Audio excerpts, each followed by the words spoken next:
Hello, and welcome to this week's episode of the Wealth Conversation podcast with me, Tsitsi Mutiti. I guide high-achieving women on their journey to build lasting wealth so they can prepare for an abundant future in every area of their life.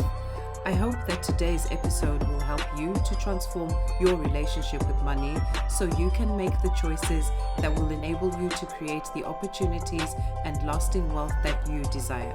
Let's get straight into this week's episode. Hey there, it's good to have you back with us. So I know you've been listening to this podcast every single week and that you've been taking in the wealth of knowledge from all the guests that have been on the podcast so far. But a lot of you have told me that you haven't taken any action, mainly because you're not sure where to start.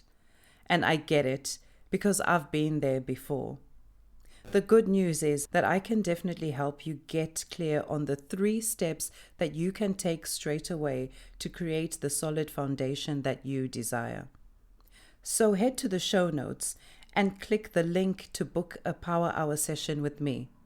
There's definitely never been a better time to become the designer of your financial future. This episode contains content that may be triggering to some listeners. Although there are no in-depth descriptions, there are mentions of types of childhood trauma which may include domestic violence, sexual and physical abuse, mental health, neglect, poverty, and bullying. My guest for this episode is certified financial coach and multi-award winning financial advisor, Mary Hemingway.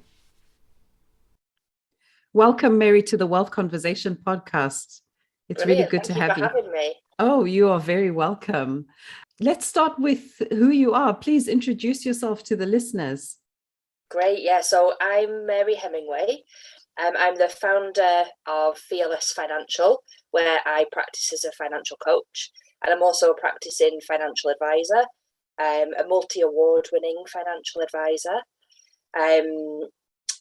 My marketing people tell me that I have to get into everything.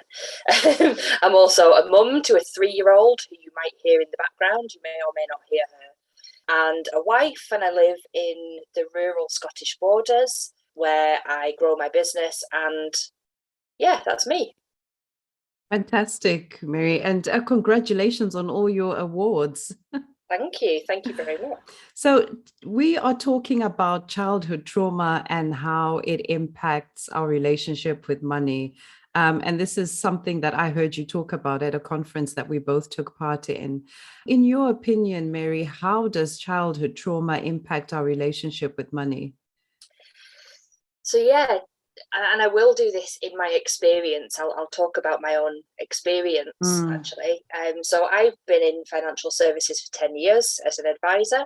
For the last 2 years or so, I've been self-employed and running my own business. So pretty financially savvy, literate, know what I'm doing. But then it took me to train as a financial coach last year to realize that I actually had quite a messed up relationship with money. And the training, you do a lot of internal work yourself with wonderful cohorts of coaches. Yeah. And I started really uncovering stuff that I was quite dysfunctional in ways with money when I shouldn't be as a financial advisor. And actually that for me came as a direct impact of childhood trauma. That was where my money problems were. So I did a lot of digging into that, and then I realised that I was actually seeing this come up for clients a lot too, and in the world around me. And you know what it's like, as soon as you start pulling on that thread, the more you see. And now I'm just spreading the word and trying to help people heal themselves from the financial impacts of childhood trauma. Well, to give a bit of an explanation of trauma and what we mean by trauma, there isn't a definitive list of traumas, and trauma can seem like quite a scary word as well. But generally speaking, it's an event or a series of events or a set of circumstances that trigger one of the stress responses at the time, which are fight, flight, freeze, and fawn. But then they also go a step further and they go on to permanently change the way we experience those responses in future. So it means that there's an overly active and overly reactive stress response in future, and that is traumatization. So there isn't really a set list of things that will cause that. We can all experience things very differently. But when we're speaking childhood trauma, quite often there is a list of 10. They're called ACEs, adverse childhood events. Okay, I didn't know that. Generally speaking, for trauma studies, they have to put a bit of a definition on it. Yeah. Because it's so wide ranging, but that Yeah. doesn't mean to say that people can experience these events and not be traumatized. Mm. Or there are numerous other events that could definitely lead to traumatization. These are just the, generally speaking, widely accepted traumatic events for children and young adults can experience. And they are generally things like sexual or physical abuse, things like mental health in the household, mental poor health, substance abuse, losing a parent for whatever reason, through death or through incarceration or having an absent parent, parents splitting up, things like living in lower income households. That can be classed as quite a traumatic event too. So there's lots and lots of different, either one-off events, several events together, or circumstances that make up this list of 10 ACEs, adverse childhood events. And they're so common that 1 in 6 people have at least 4 ACEs in their childhood. As you were giving the definition of trauma, I wasn't thinking about death of a parent or absent parent or even divorce. And these are really, really common things that happen. And I can see why sometimes people don't recognize that there's a problem and it stems from that, because we are so used to certain situations or circumstances or ways of living now that we just think it's normal, but actually it's impacting the children or impacted us as children when we were much younger, and our behaviors are now based on those events and the impact, or at least our interpretation of that impact on us. Yeah, and we're all a product of our own upbringing, aren't we, in our own circumstances. And I think sometimes people don't always relate to the word itself, trauma. I think we're quite conditioned to thinking that is someone returning from a war zone that has got like PTSD and is incredibly, quite obviously traumatized by an incredibly serious event. And actually, it can be a lot smaller than that. So, like being part of an out group. So, if you went to quite a wealthy school, for example, and you were from a lower income household, that could lead to quite a lot of traumatization. And then it changes how you relate to yourself and the people around you, your confidence, your esteem. It has huge impact, because it's happening at this formative time in our life. This is when we make sense of the world and of ourselves and of the family systems and just the world around us in general, and money. This is when we start to make sense of money, importantly. That if there's something there that disrupts that or sets it off down a certain path, of course it's going to impact you later on in life. It's impossible not to. So sometimes it's just acknowledging that, knowing that your relationship with money can sometimes come from these difficult places, and you might have to revisit them to unpick it. So yeah, I've gone off on a tangent there. How does childhood trauma manifest itself in money? So my personal experience, I went through the financial coaching process, became a certified coach myself. And I was thinking, here I am, successful financial advisor. People listen to me and come to me and pay me for advice. And I'm not in a good position with money. Why am I like this? What excuse have I got? I've got all the financial education. I really should know about this. But why am I not behaving in this way? And when I unpicked it, I was giving away my money and time. I was undercharging for what I was doing. I was keeping myself in a cycle of debt, actually, because that was my comfort zone. I came from a very low income household. I lost a parent at a young age. Throughout my childhood, I'd faced quite a lot of these ACEs that we spoke about earlier. And actually, I became stuck in a fawn state. So that is my stress response. And that is people pleasing and doing anything that I can to get myself out of danger by pleasing my way out of it.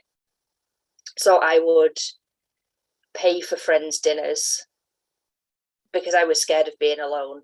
So my reaction to that was, here, let me pay for that.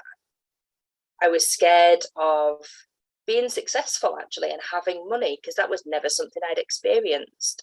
So that uncomfortable feeling when I was being financially successful, I got rid of that by keeping myself in debt. Which sounds really, really back to front, doesn't it? But all that trauma does is there is a fear, there's a sense that you are not safe as a person. Then that triggers a stress response, the fight, flight, freeze, fawn. And then that keeps us safe. So actually, we just keep doing that. When it actually causes problems is when that stress response happens and it's maladaptive. So we're in a situation like a well-educated financial advisor giving away all of her money.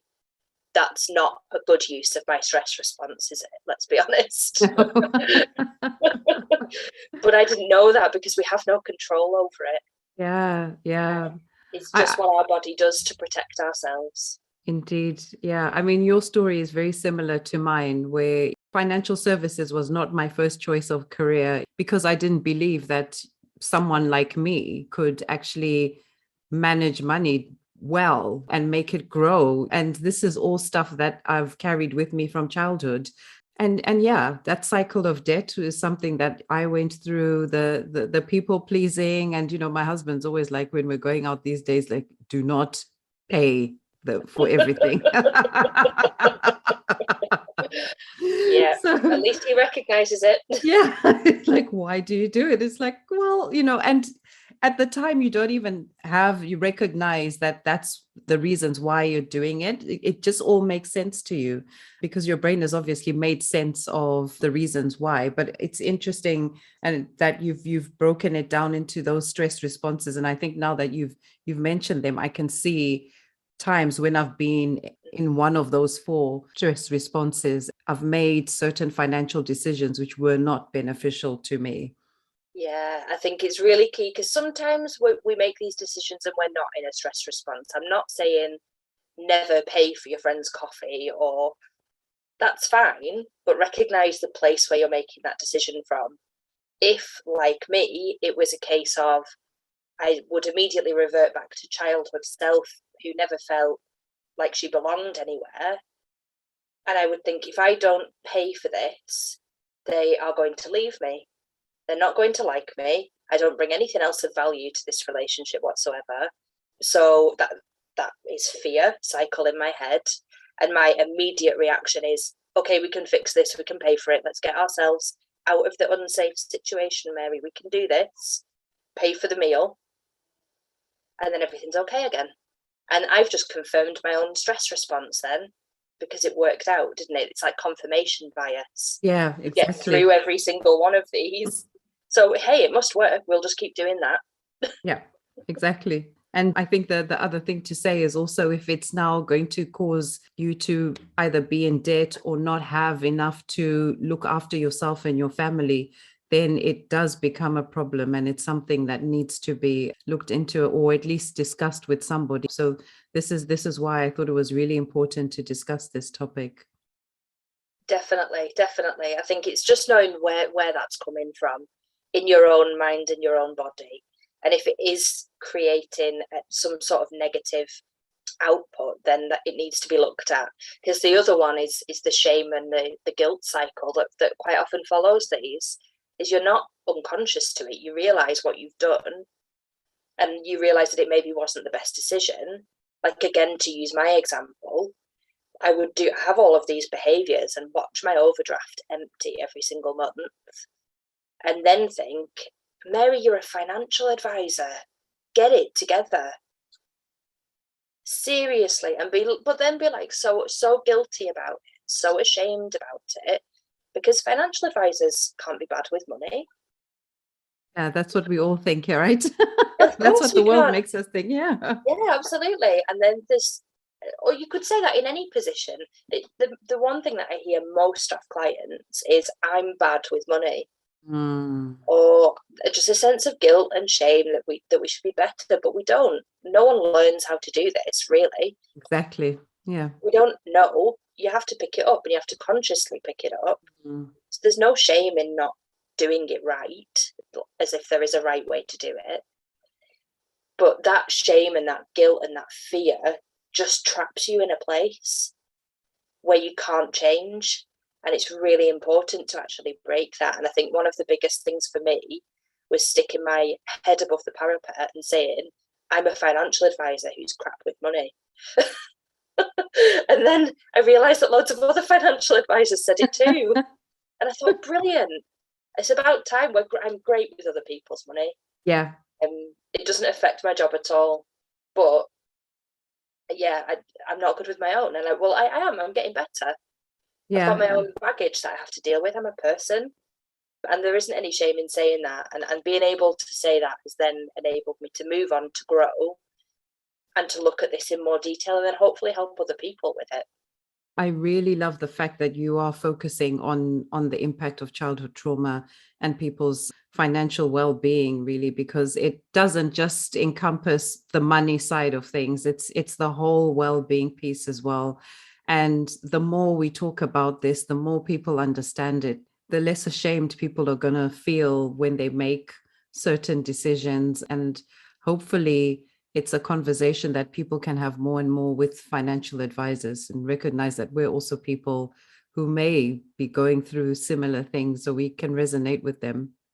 Absolutely. I think that's probably one of the biggest barriers to break down, because I think there is a real fear of approaching financial professionals, especially when you look at a trauma experienced person. This is one of the things I see most often, is especially when there's childhood trauma involved, there's quite often been a power imbalance in that childhood trauma. If you think of any physical or sexual abuse, any poverty, lots of things, the child doesn't have power.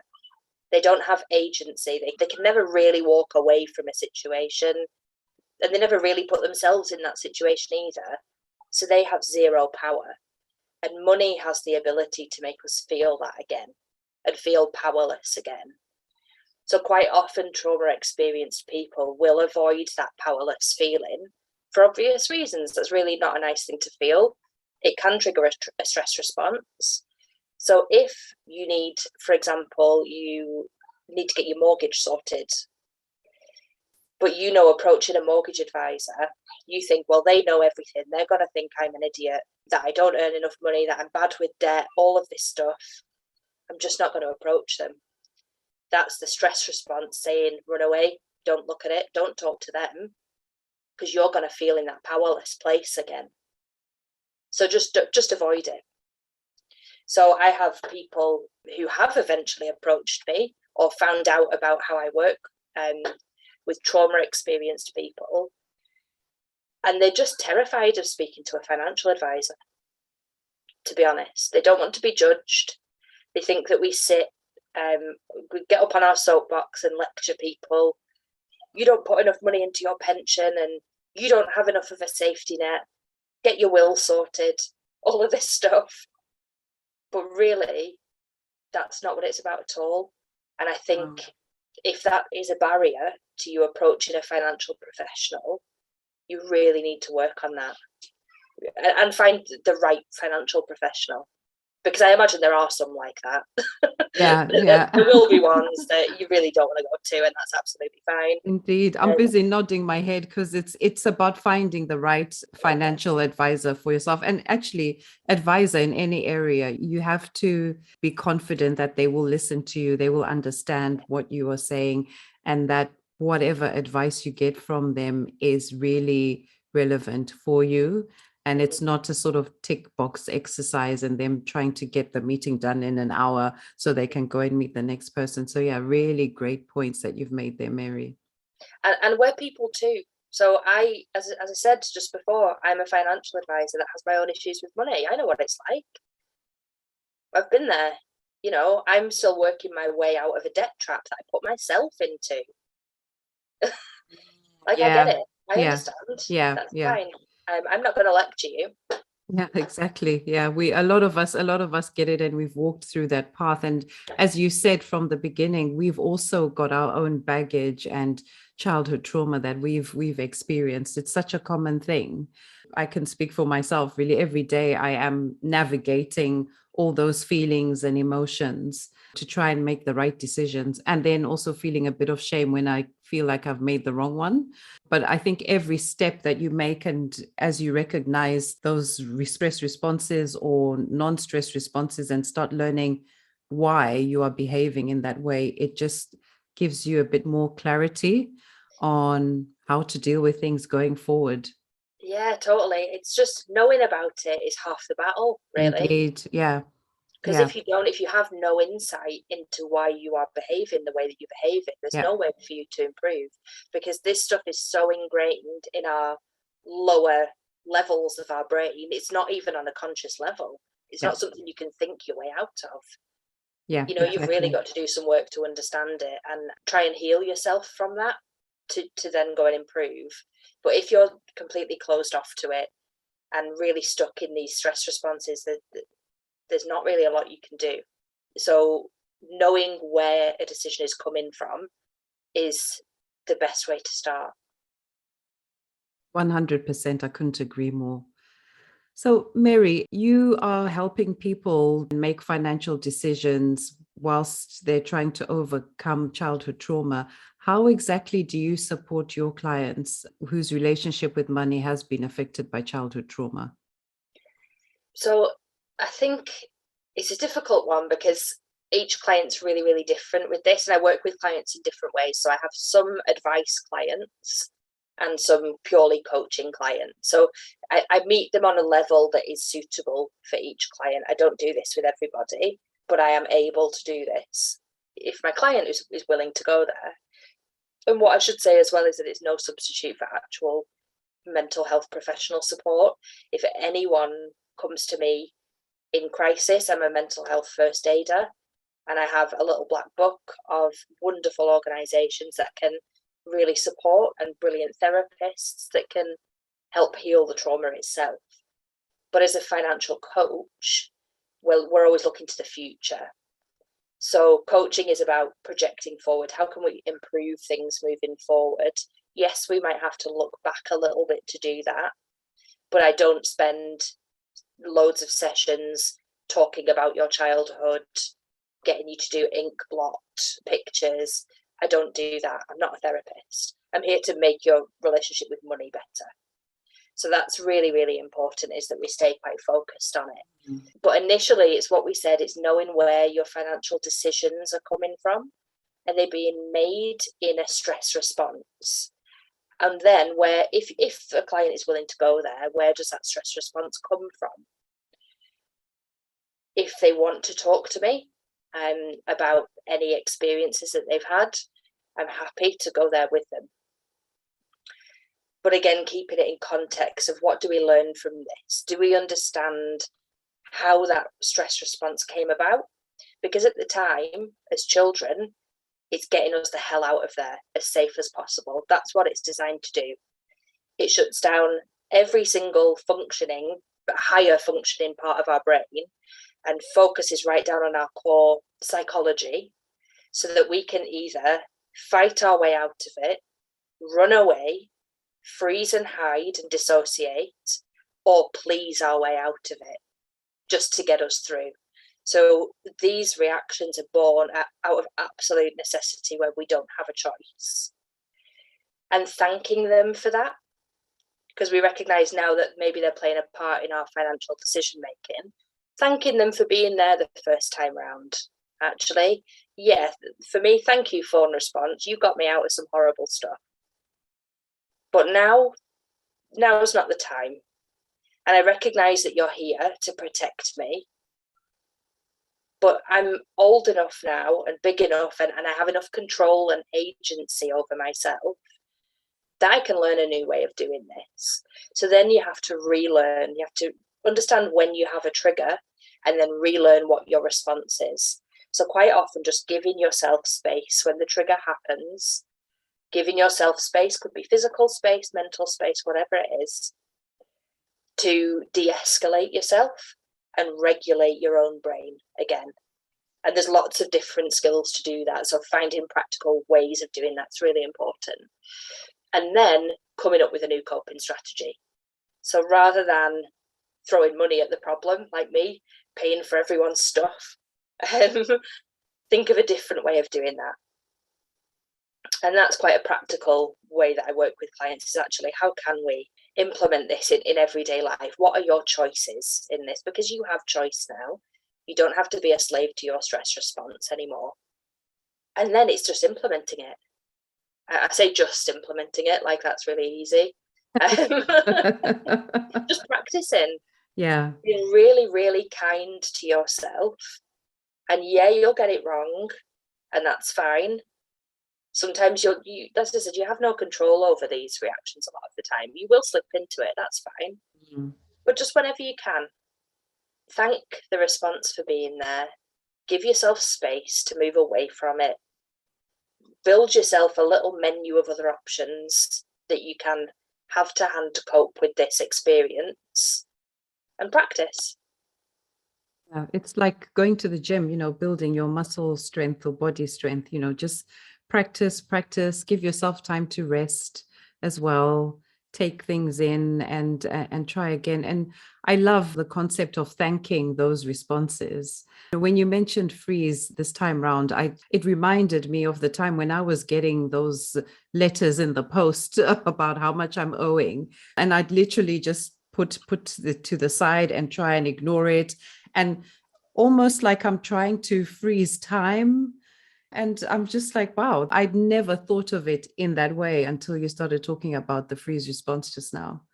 Yeah, it's amazing where it crops up. Yeah. And you'll start seeing it in other people now. It's incredible. And I think these stress responses, they run the world. They really do.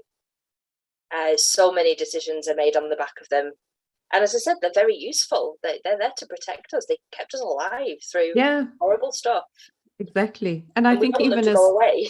Yeah, exactly. as adults as well, sometimes it's not a bad thing to just kind of stop and reflect, and just pause for a bit, which is kind of like the freeze response. But as you say, it's about managing it, knowing how far to take it, getting your new coping mechanisms in this new world where you do have more agency and where you now recognize where some of these responses have come from. Absolutely. And I think surrounding yourself with people that can support you in that as well. Again, childhood trauma can be very isolating. You can become incredibly self-reliant. And I would actually say in my case, I was quite toxically self-reliant, to the point where I would refuse all help. I could only ever trust myself. And I could always look after myself. But that's not okay to feel long term, is it? No, that can have its own damaging impact on us and people around us.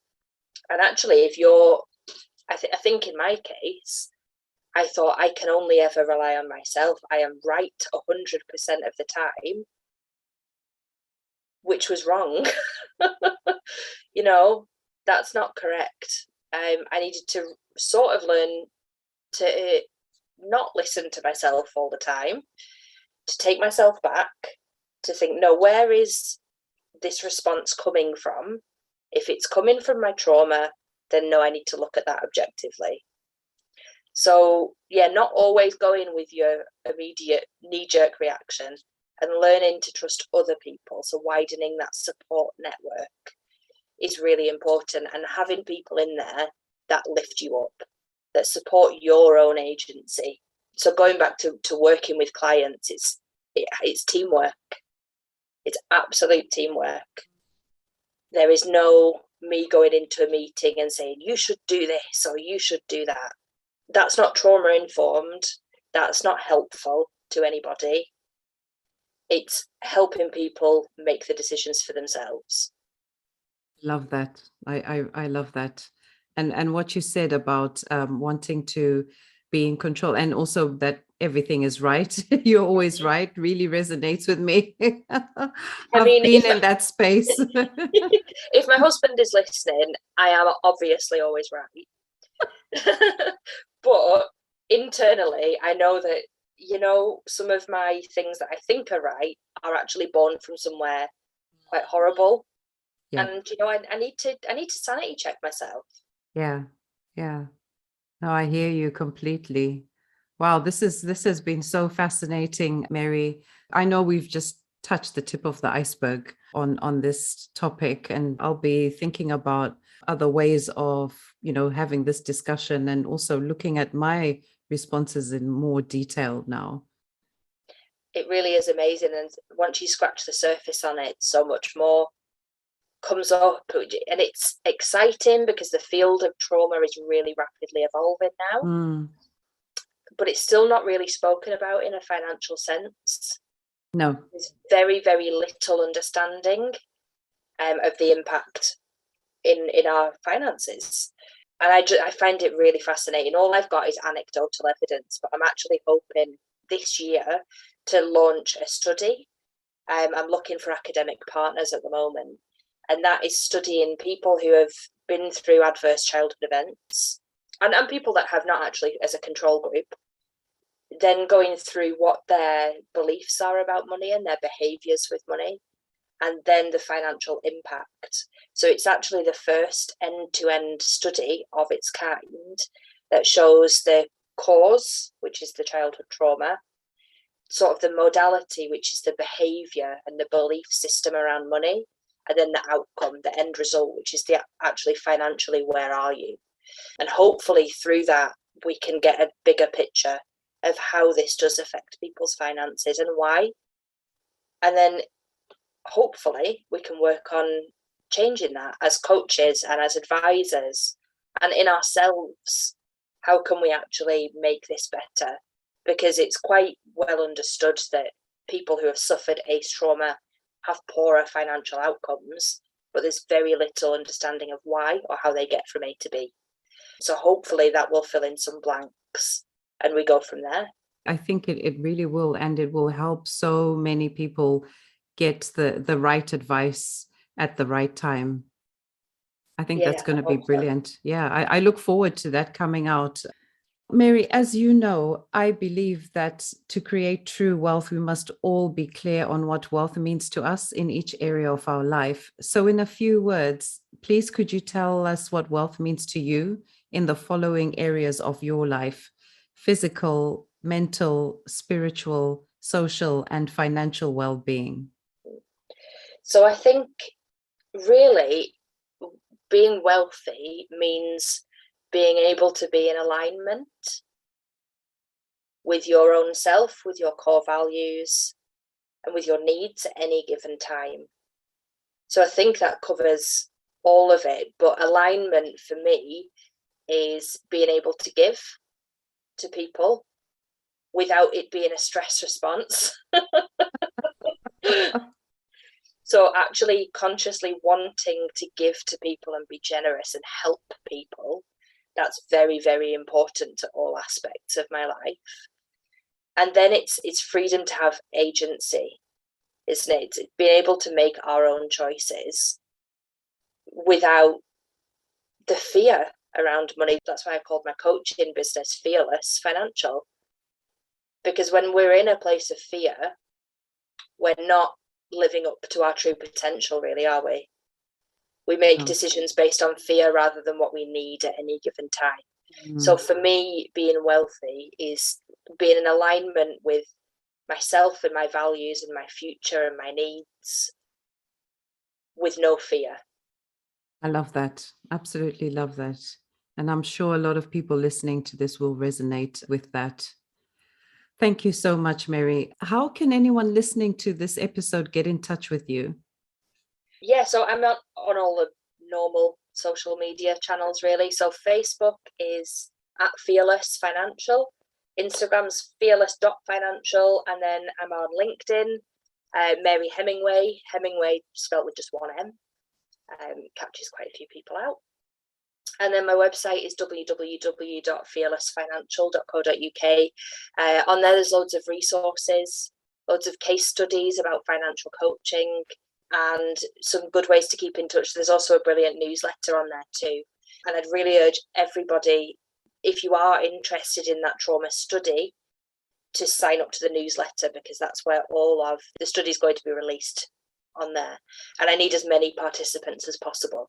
So yeah, if you have any interest in healing your own trauma, helping other people, or even if you have experienced no childhood trauma whatsoever, but you think it would be a good thing to do, then it would be amazing to have you on there.